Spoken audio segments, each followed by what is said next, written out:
berikan damai dan sukacita, sejahtera dalam hatiku. Ketika aku berputus asa, ku datang kepada Yesus. Dia bebaskanku dan lepaskanku. Kini aku jadi baru. Yesus, Yesus Tuhan, mulia namamu. Ku tinggikan, ku agungkan namamu selama-lamanya.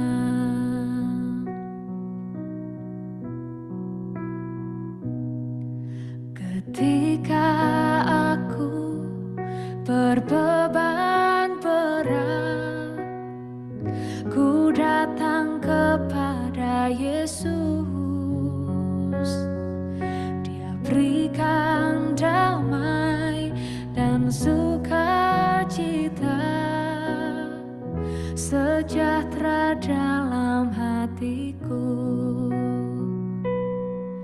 Ketika aku berputus asa, ku datang kepada Yesus. Dia bebaskanku dan lepaskanku. Kini aku jadi baru. Yesus, Yesus Tuhan, mulia namamu. Ku tinggikan, ku agungkan namamu selama-lamanya.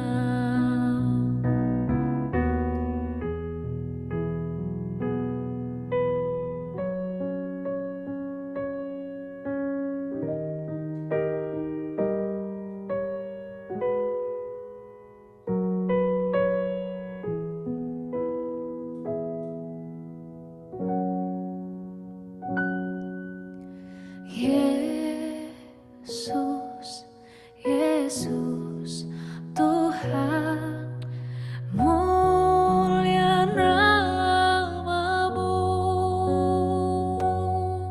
Ku tinggikan, ku agungkan namamu selama-lamanya. Saudara yang diberkati oleh Tuhan Yesus Kristus, ketika Daud menghadapi Saul, saya tertarik untuk mengambil topik seperti ini. Respon ketika disakiti orang yang kita kagumi. Saul berikhtiar untuk membunuh Daud. Itu hal yang sangat sulit diterima. 1 Samuel 21 hingga 31 kita akan melihat kehidupan Daud yang dikejar-kejar oleh Saul. Bagaimana responnya dan apakah kita mendapatkan sesuatu yang bermanfaat untuk kita terapkan di dalam kehidupan kita sehari-hari.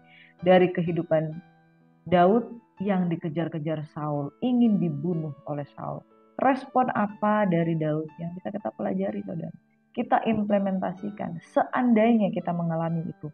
Atau mungkin saat ini saudara sedang mengalami itu.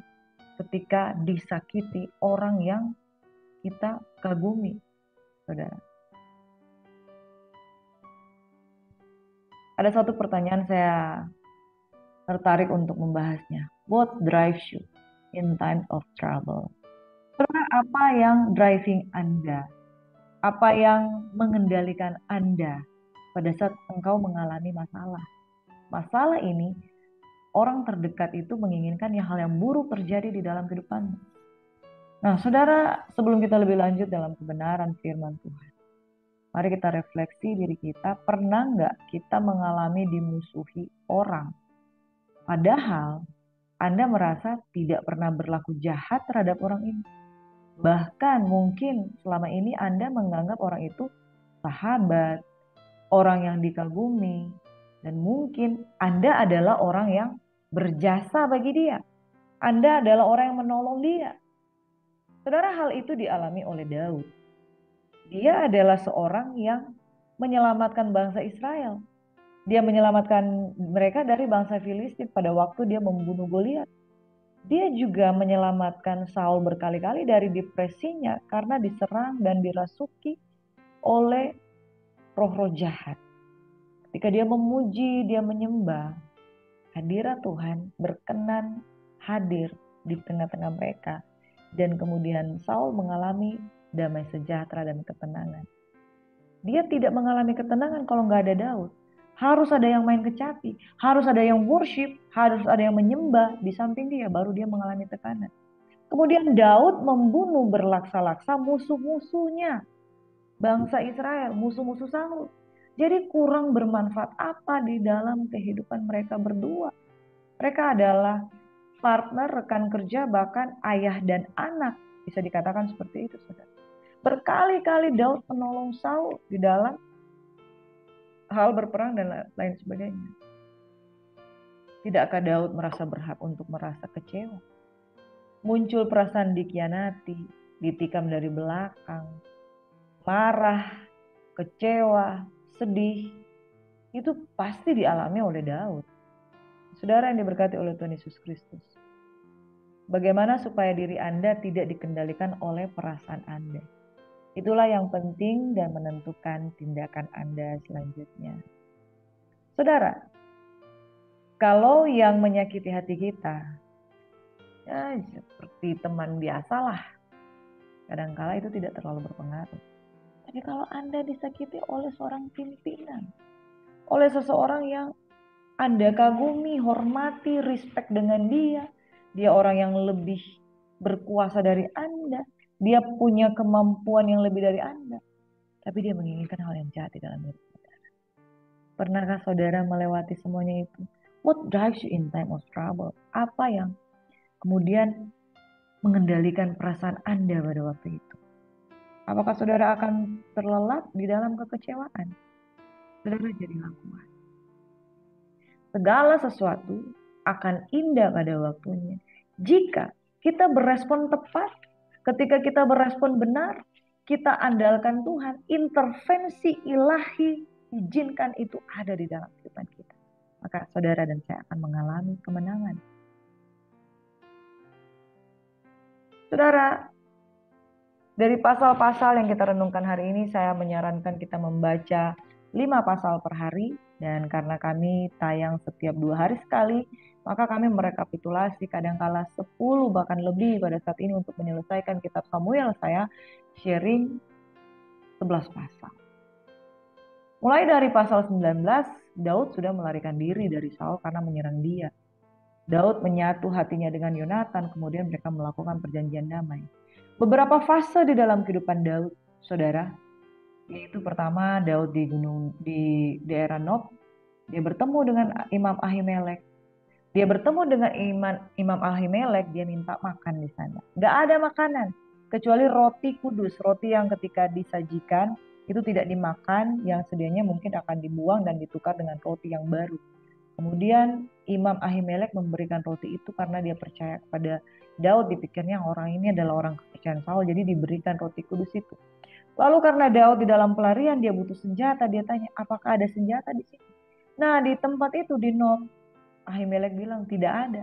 Yang ada adalah pedang Goliat. Waktu Daud mengalahkan Goliat, pedangnya disimpan di tempat itu. Dia kemudian mendapatkan pedang Goliat, dia punya kekuatan untuk menyerang musuh-musuh. Dia tinggalkan Nob dan Saul mengejar-ngejar dia. Dia lari ke Gad, daerah kekuasaan orang Filistin. Ada raja Gad di sana yang bernama Akis.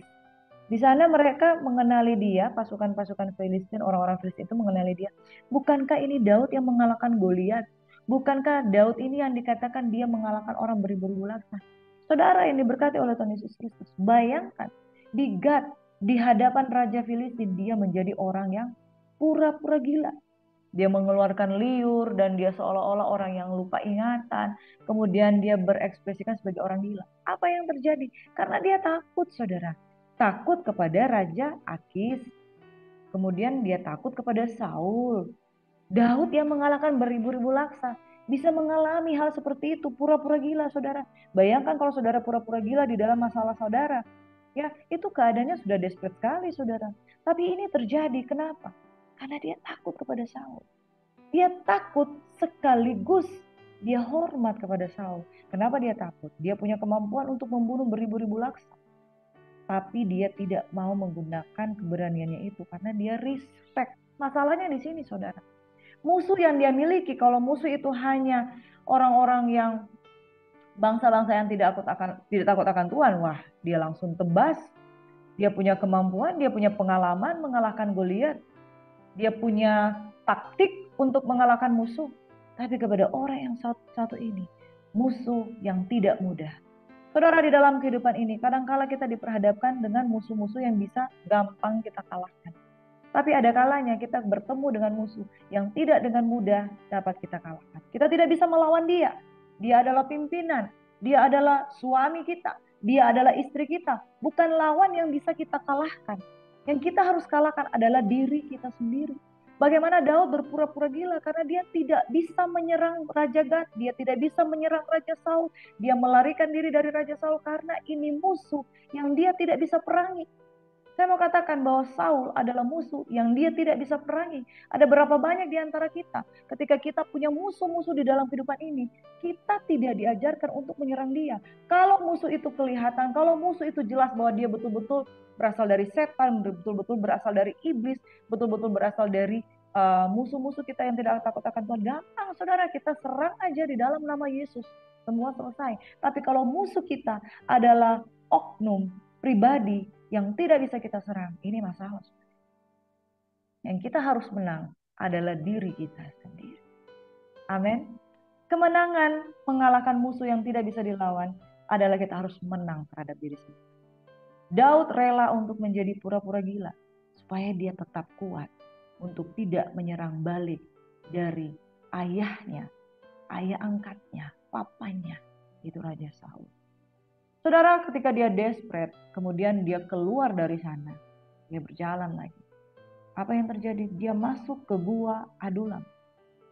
Di sana dikatakan berhimpunlah juga kepadanya setiap orang yang dalam kesukaran, setiap orang yang dikejar-kejar tukang piutang, setiap orang yang sakit hati, maka ia menjadi pemimpin mereka. Kenapa dia menjadi pemimpin mereka? Karena keadaan mereka sama. Sama-sama terjerat masalah.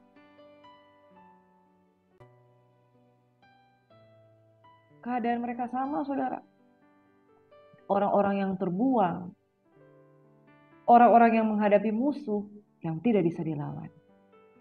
Kenapa saya katakan orang-orang yang menghadapi musuh yang tidak bisa dilawan? Karena yang dihadapi adalah kesukaran. Dikejar tukang piutang, ya mereka memang benar berhutang. Orang yang sakit hati, ya masalahnya kalau sakit hati ada di diri mereka sendiri. Dan dia menjadi pemimpin bagi orang-orang yang sama, orang-orang yang terbuang. Dan orang-orang yang di dalam satu komunitas ini, mereka harus berjuang menang terhadap diri sendiri. Saya mau bilang, saudara, orang-orang yang terjerat hutang, orang-orang yang sakit hati, orang-orang yang dalam kesukaran, bukanlah orang-orang yang akan hidup mengakhiri segalanya dalam masalah. Ketika mereka bertemu dengan Daud, mereka juga ketemu dengan Tuhan. Karena Daud orang yang takut akan Tuhan. Saudara, kita punya latar belakang yang buruk, yang tidak baik. Tapi kalau kita ketemu dengan Tuhan, kita akan berubah menjadi orang-orang bermasalah. Bermasalah dengan diri sendiri. Bermasalah dengan mental yang rusak. Kita orang-orang bermasalah, saudara. Punya pengalaman-pengalaman pribadi yang tidak kenal Tuhan. Kemudian kita menjadi pecundang-pecundang orang yang kalah, orang-orang yang gagal. Tapi saudara, Daud dipertemukan dengan 400 orang. 400 orang ini kemudian mereka bermultiplikasi menjadi 600 orang. Lebih banyak lagi orang-orang yang mengikuti Daud. Semuanya orang-orang yang terlibat dengan masalah. Tapi karena mereka ketemu dengan Daud. Daud seorang yang takut akan Tuhan. Dan Daud hidupnya penuh dengan integritas dan kemurnian. Dan dia tidak mau menyentuh orang yang diurapi. Saudara, mereka mengalami perubahan demi perubahan. Orang-orang yang bermasalah berubah menjadi prajurit-prajurit yang takut akan Tuhan. Saudara, tidakkah kita punya pengharapan? Kadangkala masalah itu ada di dalam diri kita sendiri. Tapi kalau kita ketemu Tuhan, kita ketemu orang yang tepat, kita ketemu dengan momen yang tepat, kita akan diubahkan. Saudara, saya tidak tahu bagaimana mau menceritakan bahwa sesungguhnya saya adalah orang yang bermasalah. Bermasalah dengan latar belakang keluarga, bermasalah dengan latar belakang pergaulan, bermasalah di dalam pola pikir, bermasalah di dalam hal karakter. Dan kita itu bereskan musuh-musuh yang tidak bisa kita serang itu, saudara. Yaitu diri kita sendiri. Dan orang-orang yang dikejar tukang piutang, orang-orang yang penuh dengan kesukaran, orang-orang yang sakit hati, berubah hidupnya sejak bertemu Tuhan di dalam diri Daud. Daud di Gua Adulam bertemu dengan orang-orang yang bermasalah. Dan dia juga salah satu orang yang bermasalah. Tapi kemudian mereka menjadi prajurit-prajuritnya Tuhan. Ada triwira, ada orang-orang hebat yang muncul dari perhimpunan itu. Menjadi pahlawan-pahlawan Daud. Amin. Kronologis cerita selanjutnya para imam di Nob. Salah satunya Imam Ahimelek yang memberikan dia makan roti kudus. Para imam itu dibunuh oleh Saul. Kemudian Daud lari di Kehila. Saul terus saja mengejar dia di Kehila. Dan di Kehila, saudara, Daud bertanya-tanya apakah dia akan mengalami kemenangan. Pada waktu itu dia mengajak kira-kira 600 orang banyaknya. Bayangkan pahlawan-pahlawan Daud berubah dari 400 menjadi 600 orang. Mereka keluar dari Kehila dan pergi kemana saja mereka dapat pergi. Apabila kepada Saul diberitahukan bahwa Daud telah meluputkan diri dari Kehila, maka tidak jadilah ia maju berperang. Selanjutnya kronologinya yaitu Daud pergi ke padang gurun Sif.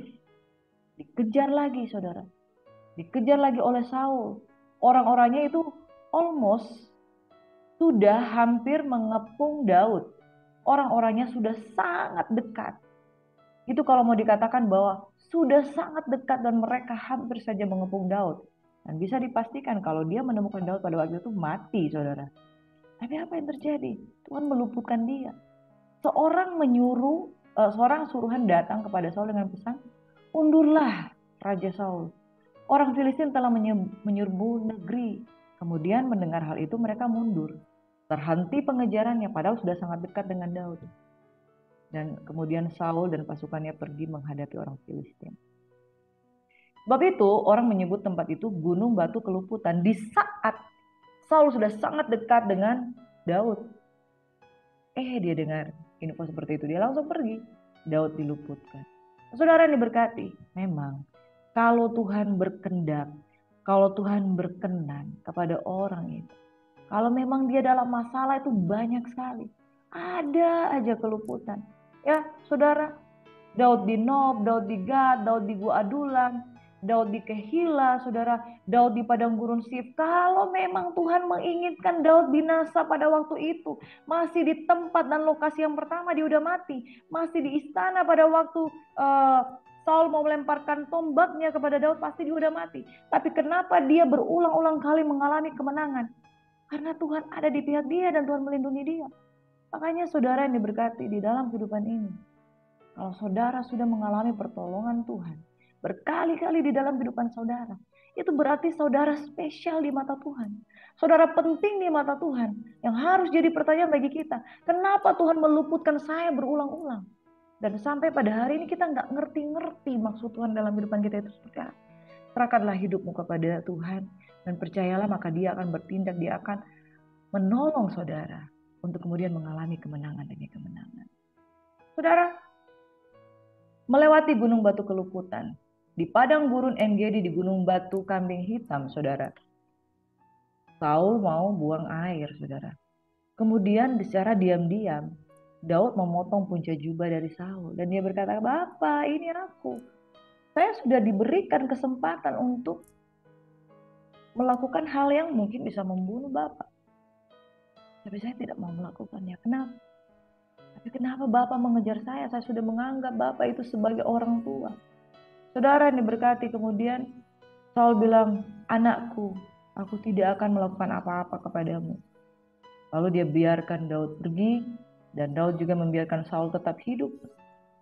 Namun saudara yang diberkati, Daud tidak begitu saja mudah percaya kepada Saul karena dia pikir saya tetap harus menjauh dari Saul karena mungkin saja dia akan membunuh saya. Kemudian di pasal yang ke-25 kematian Nabi Samuel dan seluruh orang-orang yang mengasihi dia meratapi dia. Daud terus berlari meninggalkan Saul sekalipun Saul menjamin, "Saya tidak akan melakukan apa-apa kepadamu." Dia tahu pikiran Saul. Ini iblis balik lagi ini ke pikiran Saul. Kadangkala seperti itu saudara. Kadangkala masalah yang itu sepertinya kita udah menjauh dari kita. Tapi masalah itu niatnya jahat sama kita, pengen balik lagi, pengen balik lagi. Tapi orang yang peka itu akan terus menghindar dari masalah.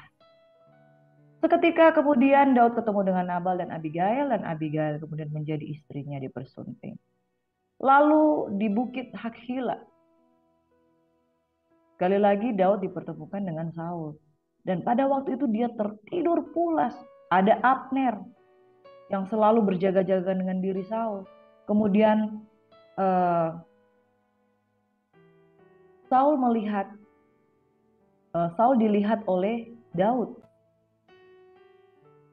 Pada waktu mereka menemukan Saul sedang tertidur, memang tidak ada satupun yang sadar. Bahkan Abner itu tidak mengetahui kalau Daud ada di sana. Tombaknya tertancap di tanah, tombak dari Saul. Kalau Daud mau, dia sudah ambil tombak itu dan menusukkan di dada dari Saul yang sementara tertidur. Tapi dia tidak mau melakukannya, saudara. Sekali lagi karena dia respect, dia hormat kepada Saul seperti orang tuanya sendiri. Bahkan ketika Abisai yang bersama-sama dengan Daud pada waktu itu pengikut Daud, dikatakan, "Hari ini Tuhan sudah serahkan musuhmu. Izinkan kiranya aku menancapkan dia ke tanah dengan tombak ini, dengan satu tikaman saja, nggak akan lama-lama langsung mati dia." Tapi kata Daud kepada Abisai, "Jangan musnahkan dia, sebab siapakah yang dapat menjamah orang yang diurapi Tuhan dan bebas dari hukuman." Artinya saudara, kalau dia mau membalas Daud, dia bisa. Membalas Saul, dia bisa. Tapi takut akan Tuhan lebih besar dari yang namanya kekecewaan, kebencian terhadap orang yang pengen menyakiti. "Demi Tuhan yang hidup," kata Daud, "niscaya Tuhan akan membunuh dia. Nanti cara Tuhan, musuh ini caranya Tuhan, bagaimana dia bisa sampai ajal, entah dia pergi berperang atau hilang lenyap kemana. Tapi jangan sampai aku menjamah orang yang diurapi Tuhan." Cukup ambil tombak itu dan ambil tombak itu yang ada di sebelah kepalanya dan kendi. Sebagai bukti bahwa kalau kita mau, kita bisa bunuh dia. Dia ambil saudara, kemudian saking nyenyaknya tidur mereka tidak menyadari. Kemudian dia berseru kepada Abner. Nah saudaraku yang diberkati oleh Tuhan Yesus Kristus, sekali lagi dia tidak mencabut nyawa dari Saul. Saul mengaku, "Aku berbuat dosa, pulanglah anakku Daud. Aku tidak akan berbuat jahat lagi kepadamu karena nyawaku pada hari ini berharga di matamu." Saudara yang diberkati, dia berkata, "Anakku, engkau diberkati." Lalu kemudian Daud pergi meneruskan perjalanannya. Saudaraku yang diberkati oleh Tuhan Yesus Kristus. Ketika Daud membiarkan Saul hidup sekali lagi, benar-benar saudara, itu semua kemurahan Tuhan yang bekerja dalam diri Daud, saudara. Tapi dia tetap berjaga-jaga. Dia tidak mau izinkan kalau nanti dia berubah pikiran lagi. Saul mengejar dia, jadi dia terus berlari. Dia lari kepada orang Filistin. Selanjutnya ketika dia berlari kepada orang Filistin, peperangan orang Filistin itu semakin kuat melawan orang Israel. Ketika peperangan semakin kuat kepada orang Israel, orang-orang Filistin mengatakan kepada Daud, "Kamu balik aja ke negara kamu," karena mereka juga tidak percaya kepada Daud. Nah, saudara yang diberkati oleh Tuhan Yesus Kristus, selanjutnya Saul itu ke Endor, dia mencari roh-roh peramal, pengen ketemu dengan Samuel. Saya yakin ini bukan Samuel yang sesungguhnya, karena kita tidak percaya dengan uh, kegiatan okultisme atau pemanggilan-pemanggilan arwah. Tetapi Saul betul-betul ketakutan pada waktu itu. Nah, saudara, ketika orang sudah dipenuhi dengan keinginan untuk membunuh, keinginan untuk menyakiti orang lain, itu dia main roh peramal, arwah-arwah dan lain sebagainya. Saudara, hati-hati di dalam hidup ini. Kalau ada keinginan yang sangat kuat supaya keinginanmu tercapai, jangan sampai kemudian melibatkan okultisme. Saudara sudah salah di dalam hal keinginan, bersalah pula double dengan mencari roh arwah-arwah nenek moyang. Itu terjadi di dalam diri Saul. Dia sudah dipenuhi dendam, dia sudah dipenuhi dengan iri hati, dia lari pula kepada arwah-arwah. Jadi hat trick, saudara. Bagaimana berlipat ganda masalahnya yang dia jatuh ke dalam dosa yang lebih dalam lagi. Saudaraku yang diberkati oleh Tuhan Yesus Kristus, perjalanan Daud kemudian dikirim pulang oleh orang-orang Filistin karena orang-orang Filistin bermaksud untuk menyerang bangsa Israel dan dia menolak Daud bersama-sama dengan dia karena dianggap Daud juga bagian dari orang-orang dari bangsa Israel. Kemudian singkat cerita, ada orang Amalek yang menyerbu tanah Negeb dan Siklak. Mereka mengalahkan Siklak dan kemudian perempuan-perempuan yang turut serta dengan Daud dan semua orang yang ada di sana, tua muda, ditawan mereka dengan tidak membunuh seorang pun. Tapi kemudian Daud menguatkan kepercayaannya kepada Tuhan dan dia menyerang balik dan tidak ada satupun tawanan itu yang mengalami kematian. Semua direbut kembali oleh Daud. Selanjutnya hasil jarahan mereka diberikan kepada para tua-tua di Yehuda. Luar biasa ya, Daud seorang yang sangat satria. Dan singkat cerita kemudian Saul ketika berhadapan dengan bangsa Filistin, peperangan itu sudah semakin hebat dan dia bersama dengan ketiga anaknya kemudian meninggal. Dia terluka parah oleh karena para pemanah dan dia katakan kepada pemegang senjatanya, bunuhlah aku. Dan bujang pemegang senjata itu tidak mau. Lalu Saul menjatuhkan dirinya sendiri di pedang. Bujangnya juga menjatuhkan dirinya sendiri di pedang. Dan kematiannya menimbulkan ratap tangis bagi Israel dan juga dalam diri Daud sendiri. Saudara, luar biasa jika difilmkan perjalanan dari Daud melarikan diri dari orang-orang yang menginginkan kematiannya. Bukan orang yang jauh, tapi orang yang sangat dekat dengan dia. Responnya, saudara lihat, bahwa dia menghindar bukan karena takut. Dia menghindar karena takut akan Tuhan lebih besar daripada kebenciannya. Dia rela untuk Dia rela untuk bahkan dirinya pernah menjadi pura-pura gila hanya untuk menghindar supaya dia tidak membunuh Saul. Dan benar-benar dia tidak mau membunuh Saul. 2 kali diberi kesempatan, ya, saudara. 2 kali diberi kesempatan dia bertemu dengan Saul. Dia memang gak mau bunuh. Saudara, yang perlu kita belajari respon Daud terhadap masalah ketika dia dibenci oleh orang terdekat. Yang pertama, takut akan Tuhan. Betul-betul menguasai dia. Dia katakan, jauhlah daripadaku menjamah orang yang diurapi. Saudara, musuh yang tidak bisa kita serang, kadangkala itu jauh lebih sulit dihadapi daripada musuh yang diizinkan Tuhan bisa kita serang. Lebih mudah dia berperang melawan Filistin daripada dia berperang melawan bapa angkatnya sendiri, yaitu Raja Israel. Saudara, yang pertama respon yang benar daripada Saul, yaitu takut akan Tuhan yang betul-betul menguasai kehidupannya. Sehingga dia tidak berniat sedikit pun untuk mengalahkan raja yang diurapi. Yang berikutnya saudara, di dalam 1 Samuel 22 dikatakan bahwa dia bertemu dengan orang-orang yang dalam kesukaran, orang-orang yang dikejar tukang piutang, orang-orang yang sakit hati. Yang kedua saudara, Daud adalah orang yang natural, apa adanya. Dan dia disukai oleh banyak orang, sehingga 400 orang mau berhimpun bersama-sama dengan dia. Dia seorang yang punya empati dengan orang-orang yang kesusahan. Itu sebabnya dia sangat peka dengan masalah. Dan orang yang sangat peka perasaannya terhadap situasi, dia akan mampu berespon hal yang benar. Saudara, dia dikenal sebagai seorang pemuji dan penyembah yang luar biasa. Seorang pemuji, penyembah yang luar biasa, itu memiliki perasaan empati yang benar, hati nurani yang benar. Dia bertemu dengan orang-orang yang punya masalah yang sama, dan mereka kemudian berjuang bersama menjadi pahlawan-pahlawan. Di 1 Samuel 24, 400 orang ini bermultiplikasi menjadi 600 orang. Banyaknya, semakin banyak, dan mereka berubah dari pecundang-pecundang menjadi orang-orang yang berkemenangan. Saudara, Daud yang kedua, dia berespon.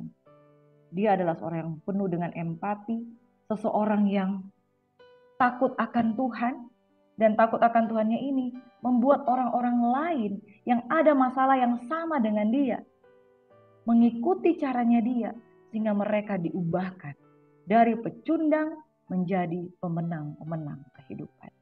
Hal yang kedua yang dilakukan oleh Daud, dia adalah seorang yang penuh kepekaan, penuh empati, dan hati nuraninya benar. Kemudian dengan hati nurani yang benar, banyak kali dia katakan, Abisai bilang bunuh aja. Preman, gaya preman dikalahkan dengan gaya kasih karunia daripada Daud. Jangan jamu orang yang diurapi. Kalau memang dia pemati, Tuhan punya caranya. Nah, saudara yang diberkati oleh Tuhan Yesus Kristus, Daud punya pikiran yang sewaras-warasnya untuk tidak mencemarkan dirinya dengan dosa, membunuh orang yang diurapi. Sudahkah saudara dan saya memiliki respon yang positif seperti itu? Tidak mau balas dendam, tidak mau dikecewakan. Orang-orang yang sakit hati datang berkumpul kepada Daud bukan untuk sakit hati bersama-sama, tetapi mereka keluar dari sakit hatinya yang bersama-sama itu menjadi pemenang-pemenang oleh karena hati nurani daripada Daud itu benar, saudara. Amin. Responnya adalah respon yang benar di hadapan Tuhan. Itu yang kedua. Dan saudara yang diberkati, mari kita baca di dalam Mazmur 142. Ini Mazmur yang luar biasa. Ini Mazmur tentang doa seorang yang dikejar-kejar. Nah, saudara yang diberkati, kita kalau dikejar-kejar orang untuk ngasih duit, ya kita sambut. Tapi ini dikejar-kejar untuk membunuh. Kita bisa kejang-kejang dan kejar-kejar, saudara. Lihat bagaimana Mazmur ini ditulis oleh Daud. Dengan nyaring aku berseru-seru kepada Tuhan. Ketika ia ada di dalam gua, doa ini dinaikkan. Dengan nyaring aku berseru-seru kepada Tuhan. Aku memohon kepada Tuhan, aku mencurahkan keluhanku di hadapannya. Kesesakanku kuberitahukan di hadapannya. Saudara, hal yang ketiga, Daud adalah seorang yang murah hatinya untuk sharing masalahnya dengan Tuhan. Saudara, satu ketika, saya ini hamba Tuhan, saudara. Saya pribadi sebagai hamba Tuhan. Kalau bicara soal firman Tuhan itu gampang, saudara. Hal-hal yang mengagumi kekuasaan Tuhan itu gampang, saudara. Tapi ada fase, ada titik di mana saya merasa, Tuhan kok kali ini engkau nggak jawab aku, Tuhan. Apa salahku? Haruskah aku menyalahkan diriku sendiri? Karena engkau Tuhan tidak menjawab aku. Saya pernah mengalami itu, saudara. Dan kemudian saya menyesali diri. Saya sedikit menyalahkan Tuhan. Saya menyesali diri. Kemudian saya bertanya, Tuhan apa salah saya? Tuhan, kenapa engkau tidak menjawab doa? Dan saya kemudian doa itu naik di dadaku. Dan kemudian saya mulai berkata-kata di hadapan Tuhan. Saya menggumam dan menggumam. Dan saya merasakan, hadirat Tuhan turun. Dan saya nggak tahu kenapa. Apa Tuhan suka ya saya sharing masalah saya dengan dia? Karena waktu saya cerita dengan penuh desperate di hadapan Tuhan. Tuhan, kamu kok gini, Tuhan? Kenapa engkau seperti ini, Tuhan? Aku ingin seperti ini dan seperti ini, Tuhan. Tapi ceritakan masalah. Saya merasakan hadirat itu menguasai. Saudara, berkata-kata di hadapan Tuhan. Mencurahkan keluh kesah di hadapannya. Kesesakan Daud diberitahukan di hadapannya. Saudara, Tuhan suka dengan hal itu. Saya mengalami juga, saudara. Ketika saya hampir menyalahkan Tuhan. Tapi di situ titik komunikasi saya dengan Tuhan terjadi. Pernah enggak saudara mengalami, saudara punya suami, ya? Lalu ketika saudara punya masalah, kamu cerita ke suami, atau kamu cerita ke pacar kamu, atau kamu cerita ke orang terdekat kamu, orang tua kamu. Kamu cerita, mengeluh ini kepada suamimu, mengeluh kepada istrimu, mengeluh kepada orang tuamu. Tapi yang terjadi apa? Hubungan kalian menjadi lebih dekat. Karena sharing problem, sharing masalah dan bertanya kenapa. Saudara, ini yang dialami oleh Daud. Ketika dia apa adanya, dia mengeluh di hadapan Tuhan kesesakannya. Dia nggak pura-pura kuat, bro. Dia nggak pura-pura kuat, sis. Dia apa adanya dia. Saudara, saya mau nangis dan saya mau katakan. Orang yang punya waktu untuk berbicara dengan Tuhan. Apa aja masalahmu, share with God. Beritahukan kesesakanmu di hadapannya. Itu adalah doa yang terbaik. Doa yang lahir dari desperate. Kau mungkin punya masalah dengan keluargamu, kau punya masalah dengan suamimu, punya masalah dengan anak-anakmu, saudara. Share your problem. Yang ketiga, Daud adalah orang yang suka berbicara dengan Tuhan. Baik itu hal yang gampang, hal yang sulit. Dia selalu bertanya kepada Tuhan. Ambil baju efod, tanyakan, apakah aku bisa mengalami kemenangan? Cerita ke Tuhan, saudara. Ketika semangatku lemah lesu di dalam diriku, Engkaulah yang mengetahui jalanku. Di jalan yang harus kutempuh, dengan sembunyi mereka memasang jerat terhadap aku. Dia serahkan seluruh perjalanannya kepada Tuhan. Itu sebabnya, saudara, saya melihat betapa banyak keluputan yang terjadi di dalam diri Daud. Karena Tuhan izinkan dia tidak dibunuh oleh Saul. Kita kadang-kala semangat lemah lesu di dalam diri kita. Tapi kalau kita tahu Tuhan yang mengetahui jalan, Tuhan akan pelihara jalan. Sekalipun dengan sembunyi mereka pasang jerat terhadap aku. Di gunung batu keluputan, ketika hampir saja Saul diusir kembali ke Filistin secara halus, ya. Pandanglah ke kanan dan lihatlah, tidak ada seorang pun yang menghiraukan aku. Tempat pelarian bagiku telah hilang, tidak ada seorang pun yang mencari aku. Saudara, desperate, saudara. Jujurlah dengan masalah kita di hadapan Tuhan. It's okay. Jesus love you, God loves you. Cerita apa adanya. Kalau kamu sesak, cerita kepada Tuhan. Kalau kamu punya beban, cerita ke Tuhan. Hari ini Tuhan pegang tanganmu dan beri engkau kemenangan. Aku berseru-seru kepadamu, ya Tuhan. Kataku, engkaulah tempat perlindunganku, bagianku dari negeri orang-orang hidup. Perhatikanlah teriakku, sebab aku telah menjadi sangat lemah. Lepaskanlah aku daripada orang-orang yang mengejar aku, sebab mereka terlalu kuat bagiku. Secara pengalaman empiris, Daud tidak pernah kalah. Menghadapi bangsa besar manapun, dia tidak pernah kalah. Selalu pulang bawa kemenangan. Tapi yang satu ini beda ceritanya. Dia sepertinya kalah dan menjadi pecundang. Saudara pernah mengalami hal ini? Dalam banyak pengalaman, saudara berkemenangan. Tiba-tiba yang satu ini gak pernah menang. Gak pernah menang. Saya pernah mengalami itu, saudara. Saya katakan begini, Tuhan, selama ini engkau tolong saya. Tapi kenapa dalam masalah ini engkau seolah-olah tidak tolong saya? Kenapa dalam masalah ini seolah-olah engkau tidak ada? Saudaraku yang diberkati oleh Tuhan Yesus Kristus, saya bergumul, bergumam, kemudian berseru kepada Tuhan. Kalau saya minta, Tuhan tolong buktikan penyertaan-Mu dalam hidup.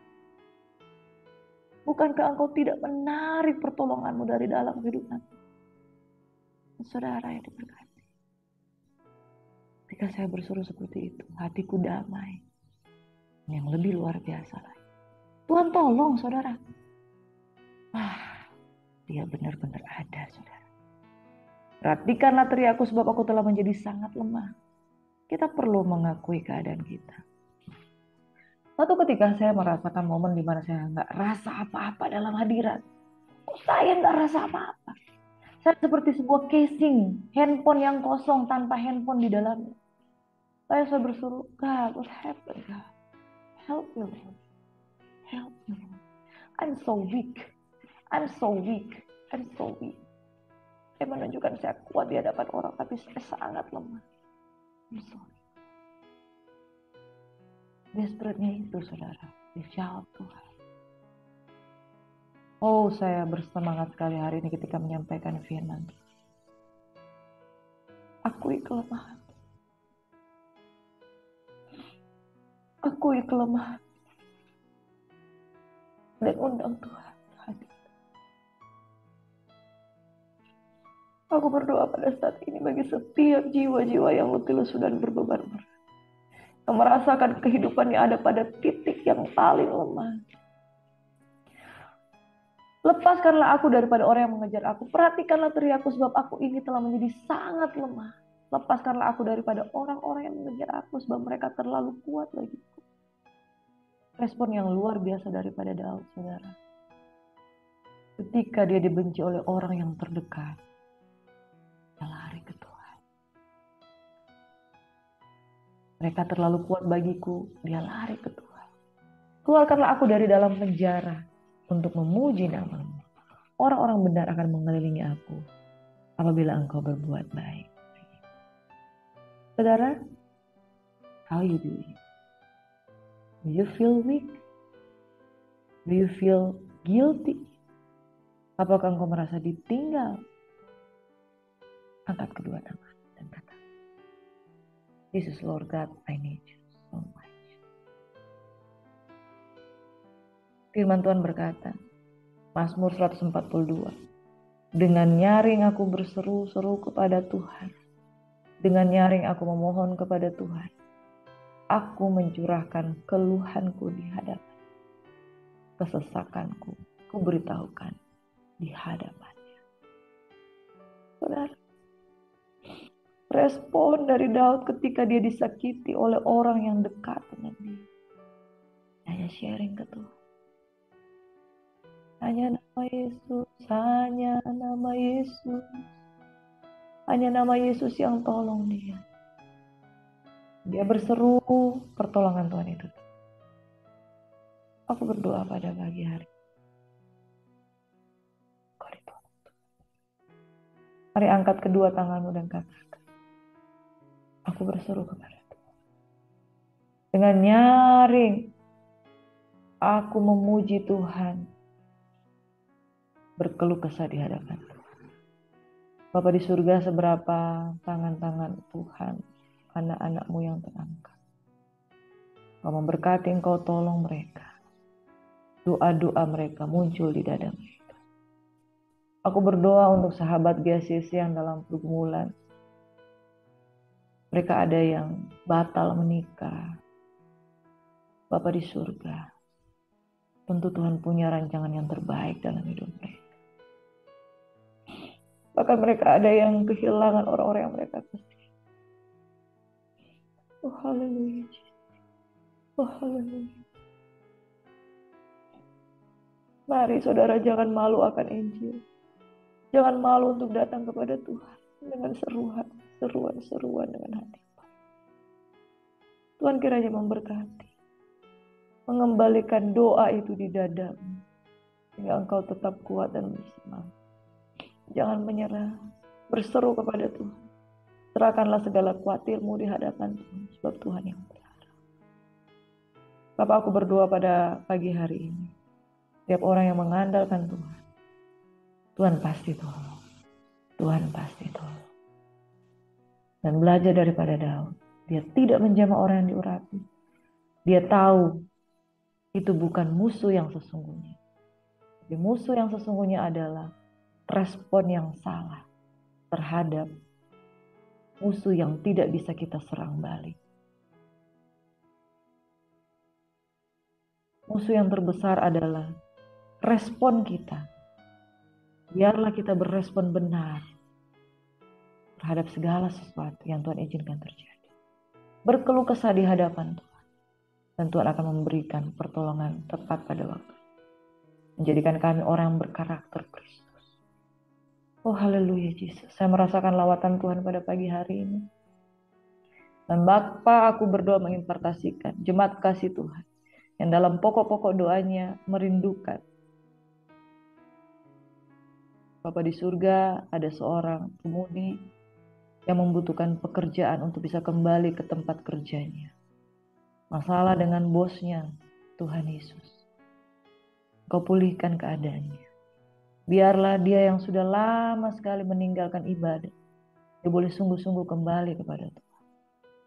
Tuhan menjamah dia, menjamah pimpinannya, menjamah pekerjaannya. Kalau memang itu rencana Tuhan, engkau akan kembali. Tapi kalau itu bukan rencana Tuhan, engkau akan diberikan sesuatu yang lebih baik. Bapa di surga, inilah doa kami. Dan kami mohon berkat Tuhan tercurah atas kehidupan jemaat kekasih Tuhan yang hari ini mendengar firman.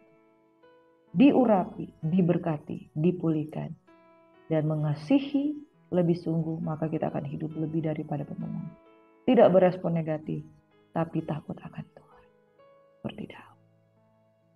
Bapa, kami memuji meninggikan Engkau Tuhan. Dan kami dibaharui. Terima kasih atas pertolongan-Mu yang tepat pada waktu ini. Dalam nama Yesus kami berdoa dan mengucap syukur.